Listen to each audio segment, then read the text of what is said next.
You want to keep it locked right here for this one. I'm talking with Collett about dealing with anxiety and stress and how we can coping mechanisms. I think as adults, and children, these tips will be great. So hit me with it, because I feel like I was better at dealing with stress in my 20s than I am now. Well, as a mum. This is where I actually want to talk about the whole idea of calming down. Nobody ever calmed down by being told calm down. And how many times I catch myself even saying that to my children, I have to bite my tongue. And I love that you just said that about yourself and you were better in your 20s.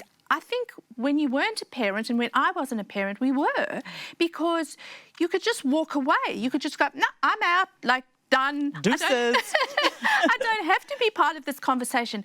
You can't just abandon your child. And so how do we deal with a child who is highly stressed or just not calm? Right. And so often it's that checking yourself. So what is going on for me? Is it triggering stuff in me? Am I feeling irritable, frustrated, angry? That often helps in hindsight. In the moment, you often don't notice it, but we can learn about ourselves when we analyze what was going on in our heads before, so that we can anticipate how to react the next time. And so we learn each time. And I think that's why it's important to be kind to ourselves, to know, you know what, I might have messed up this time. How can I do it a bit differently, a little bit better, improve the next time? And recognise that you're going that way, or your child is showing symptoms that they're going to have a stress attack. Yeah.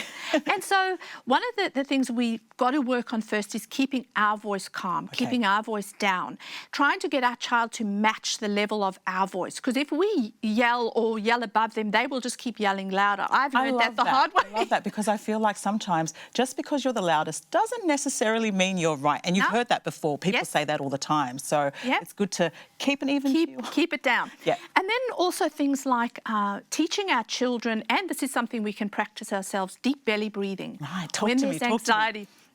This is something not to do or teach in the moment of anxiety or stress. It's actually doing at night when your child is lying on their bed. You put a teddy on their tummy and let them breathe, so they learn that it's coming from their belly, not from their chest. Right. Big breaths, in for 4, out for 4, or in for 5, out for 5. It really calms down your entire body, your entire system. Then for children who are worried, we give designated worry time. So that's saying, it's not that you can't ever worry, but we're going to worry tonight between 5 and 5:10. It sounds crazy, but it allows children to take control of their worry. And they use a worry box or a worry bear, and at that time they talk to the worry bear, and then we say, right, let's go on and do something fun.